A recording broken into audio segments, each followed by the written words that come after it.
ఉన్నముచ్చట ఛానల్ని చూసే ప్రేక్షకులందరికీ శనార్థులు. నిన్న సాయంత్రం ఒక వీడియో బాగా వైరల్ అవుతుంది సోషల్ మీడియాలో. కానీ ఏ వార్తాపత్రిక కూడా దాదాపుగా ఆ వార్తను వేసేందుకు సుముఖత వ్యక్తం చేయలేదు. ఇంతకీ ఆ విషయం ఏంటంటే, మన తెలంగాణ రాష్ట్రానికి సంబంధించినటువంటి మహిళా కమిషన్ చైర్పర్సన్ ఎవరైతే ఉన్నారో నేరెళ్ళ శారద, ఆమె శ్రీ చైతన్య కాలేజ్, ముఖ్యంగా కావూరి హిల్స్లో ఉన్నటువంటి శ్రీ చైతన్య కాలేజ్కి వెళ్ళి ఇన్స్పెక్షన్ చేసినప్పుడు తేలినటువంటి వాస్తవాలు.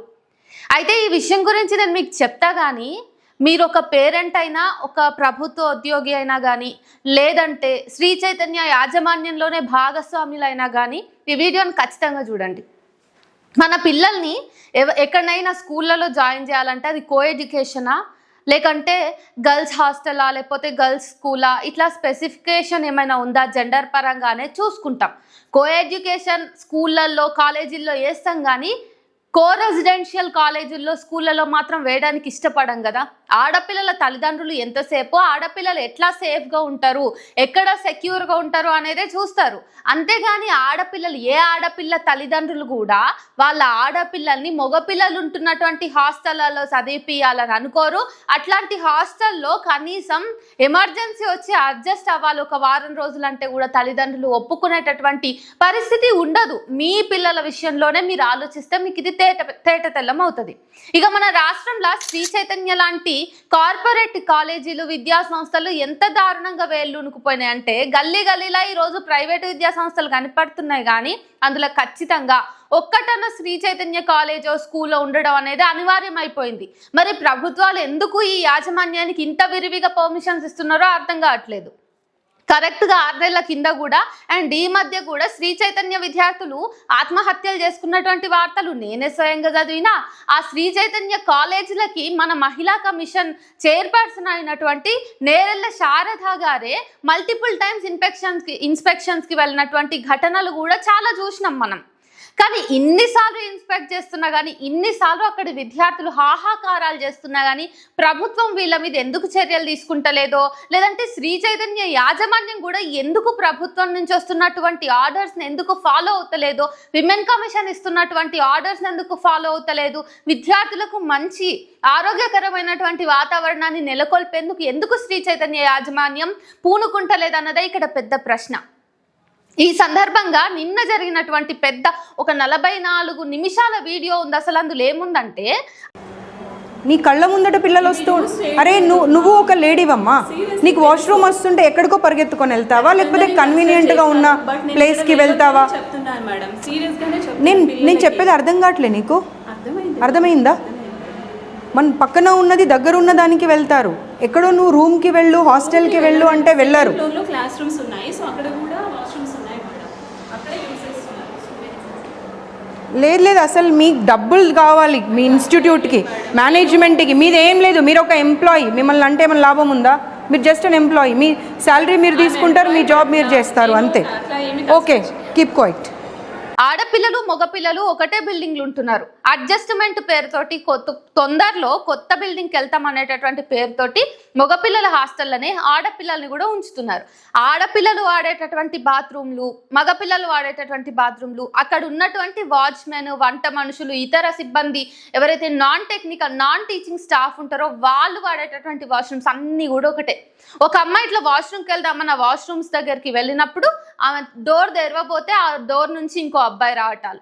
సో ఇక్కడ మొత్తం ఎట్లా ఉందంటే దారుణంగా అమ్మాయిలు అబ్బాయిలు కలిసి ఉండాల్సి వస్తున్నటువంటి పరిస్థితి. మరి ఈ విషయం తల్లిదండ్రులకు తెలుసో లేదో, పిల్లలు చెప్పగలరో లేదో. ఒకవేళ పిల్లల ఇష్యూస్ అన్ని తల్లిదండ్రుల దృష్టికి తీసుకెళ్తే తల్లిదండ్రులు, నువ్వు ఎంతసేపు ఆ శ్రీ చైతన్య కాలేజ్ నుంచి బయట ఇంకనే చూస్తున్నావు, అక్కడ ఉంటే నేను అరెస్ట్ చేసినట్టు ఉంటుంది కాబట్టి నువ్వు ఫ్రీడమ్ కోసం ఇట్లా చేస్తున్నావు అని అంటారు. మక్కిలు ఇరుగుతాయి చదువుకోకపోతే అని చెప్పేసి పిల్లలకి భయపెట్టి మళ్ళీ అదే కాలేజ్కి పంపిస్తారు. ఆడనేమో పిల్లలు అడ్జస్ట్ అవ్వలేక ముఖ్యంగా ఫుడ్ విషయం. నిన్నటి వీడియోలో మీరు చూసినట్టయితే పప్పు వాసన వస్తుంది. ఆల్రెడీ ఆమె రావటం చూసి, ఆమె కార్ని చూసి సాంబార్ మొత్తం ఉలకబోసిండ్రు అని చెప్పేసి దానికి సాక్ష్యాలు కూడా విమెన్ కమిషన్ చూపిస్తుంది. చెడిపోయిన వాసన వస్తుంది. అది చూడండి, ఒక్కరు కాకపోతే నలుగురు చూడండి. చూడమ్మా, నువ్వు చూడు, నాకేం అవసరం అబద్ధం చెప్పడము. देखो एक बार आओ, कैसा स्मेल आ रहा है देखो, खराब हुआ सा स्मेल आ रहा है. जी పప్పు పాడైపోయి నీకు వచ్చిందా లేదా పప్పు పాడైన స్మెల్? అబద్ధం చెప్పకు. పట్టుకమ్మా. పాడైపోయిన స్మెల్ వస్తుంది అది. ఒక్కరు కాకపోతే ఇక్కడ ఉన్న వాళ్ళు అందరూ టేస్ట్ చేయండి. ఇప్పుడు వీళ్ళందరూ కూడా నీకు స్మెల్ వచ్చిందా రాలేదా? పాడైపోయిన స్మెల్ వస్తుందా రావట్లేదా? నేను మిమ్మల్ని అందుకే అన్నా, నేను వెళ్ళండి మీరు ఉండకండి ఇక్కడ అని. మీరు ఉన్న తర్వాత వాళ్ళు చెప్పాలంటే వాళ్ళ ఎంప్లాయీస్ కదమ్మా. ఇవన్నీ ఎందుకు జరుగుతున్నాయి అంటే మరి ఇంత భయం లేకుండా తయారవుతున్నాయి ఏంది ఈ విద్యా సంస్థలు అన్ని రాష్ట్రంలో? ఎందుకు ఇంత పేటరేగిపోతున్నాయి? ప్రభుత్వం ఎందుకు మల్టిపుల్ టైమ్స్ నేను ఇక్కడ ఒక విజిట్ చేసినా, మీకు సజెషన్స్ ఇచ్చినా, మీరు ఖచ్చితంగా మారాలని చెప్పేసి చెప్పిన, వార్నింగ్ ఇచ్చినా అని స్వయంగా తెలంగాణ మహిళా కమిషన్ చైర్పర్సన్ అయినటువంటి నేరెళ్ళ శారద గారే చెప్తున్నారు. అంటే ఆమె మాత్రం ఎందుకు ఇన్నిసార్లు క్షమించాల్సి వచ్చింది? ఎందుకు ఇన్నిసార్లు కేవలం మాటల ద్వారా మాత్రమే చెప్పి పక్కకు జరగాల్సి వచ్చింది?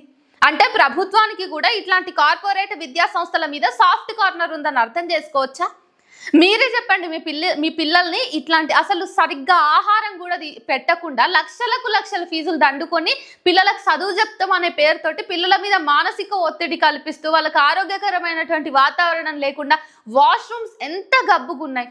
హాస్టల్ రూమ్స్లో ఒక గదిలో 5 బెడ్లు, చాలా ఇరుగ్గా, వాళ్ళ వస్తువులు పెట్టుకోవడానికి సరైన ర్యాకులు లేవు. వాష్రూమ్స్లో దారుణంగా ఉంది. ఆ వాష్రూమ్స్ గురించి మాట్లాడకపోవడం చాలా బెటర్. ఈ మధ్య కాలంలో కొన్ని పబ్లిక్ టాయిలెట్స్ కూడా అంత దారుణంగా ఉంటలేవు.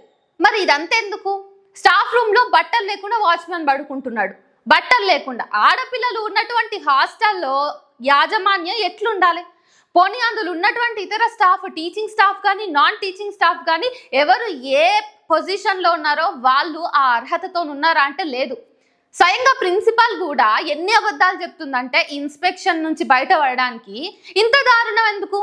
అంటే శ్రీ చైతన్య కాలేజీలు ఏమన్నావని ప్రభుత్వం ఎన్నిసార్లునే చెప్పని మేము ఇదే తీరుగుంటాం, మాకు డబ్బులు దండుకోవడం మాత్రమే కావాలి అని చెప్పేసి అనుకుంటుందా?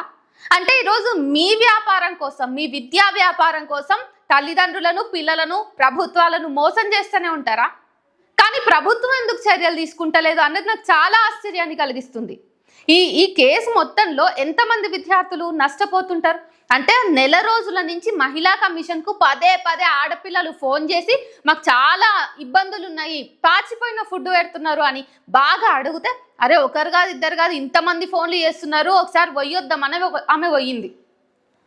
పాడైపోయిన ఆహారాన్ని మీ పిల్లలకి మీరు మీ ఇళ్ళలోనే పెట్టరు. కనీసం మధ్యాహ్నం వండినటువంటి అన్నాన్ని రాత్రిపూటనే మీ పిల్లలు తినరు. అట్లాంటిది మరి పాచిపోయినటువంటి ఆహారాన్ని పదే వేడి చేసి మీ పిల్లలకి సర్వ్ చేస్తుంటే మీకు ఆ శ్రీ చైతన్య కాలేజీలు ఎట్లా నచ్చుతున్నాయి అనేది ప్రతి తల్లిదండ్రులకు అడగాలనుకుంటున్నా. పప్పు పాడైపోయి నీకు వచ్చిందా లేదా పప్పు పాడైన స్మెల్? అబద్ధం చెప్పకు. పట్టుకమ్మా. పాడైపోయిన స్మెల్ వస్తుంది అది. ఒక్కరు కాకపోతే ఇక్కడ ఉన్న వాళ్ళు అందరూ టేస్ట్ చేయండి. ఇప్పుడు వీళ్ళందరూ కూడా నీకు స్మెల్ వచ్చిందా రాలేదా? పాడైపోయిన స్మెల్ వస్తుందా రావట్లేదా? నేను మిమ్మల్ని అందుకే అన్నా, నేను వెళ్ళండి మీరు ఉండకండి ఇక్కడ అని. మీరు ఉన్న తర్వాత వాళ్ళు చెప్పాలంటే వాళ్ళ ఎంప్లాయీస్ కదమ్మా. ఇప్పటికే శ్రీ చైతన్య కాలేజ్ మీద ఇంకా ఇట్లాంటి ఇతర కార్పొరేట్ కాలేజ్ల మీద చాలా వార్తలు వచ్చినాయి. పిల్లలు ఆ మానసిక క్షోభకి గురవుతూ తట్టుకోలేక ఆత్మహత్యలు చేసుకున్నటువంటి ఘటన ఉంది. గోడలు దుంకి ఎస్కేప్ అవడానికి ప్రయత్నం చేసినటువంటి ఘటన ఉంది.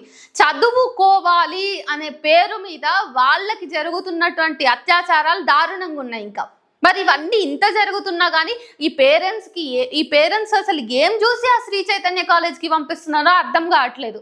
శ్రీ చైతన్య కాలేజ్లో చదువుకున్నటువంటి పిల్లల్ని మీరు బాగా కావాలంటే ఎంతమందినైనా గమనించండి, వాళ్ళకి లోక జ్ఞానం ఏ పాటికి ఉందన్నది మీరే చూస్తారు.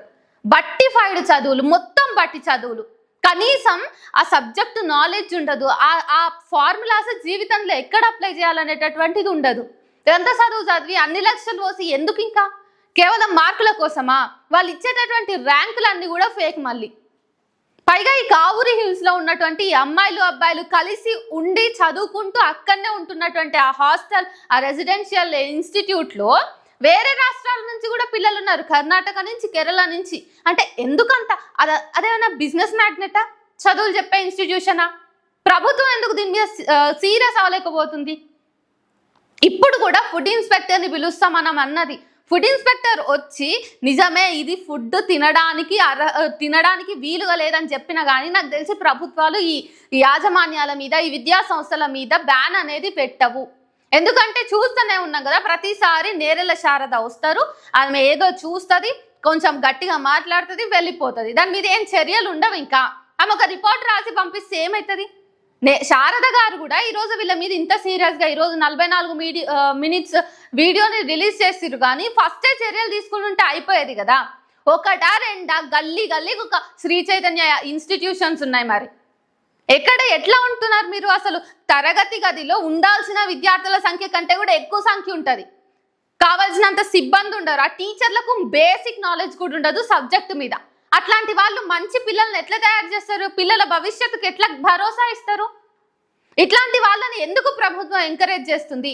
ఇన్ని ఘటనలు బయటికి వచ్చినప్పుడు, ఫుడ్ పాయిజన్ అయ్యి పిల్లలు ఏడుస్తున్నప్పుడు, చచ్చిపోతున్నప్పుడు ప్రభుత్వం ఎందుకు చర్యలు తీసుకోలేకపోతుంది? అంటే కమిషన్ ఇస్తుందా శ్రీ చైతన్య కాలేజ్? ఏమైనా అధికారంలో ఏ ప్రభుత్వం ఉంటే, ఏ పార్టీ ఉంటే వాళ్ళకి కమిషన్ ఇస్తుందా? ముడుపులు చెల్లిస్తుందా?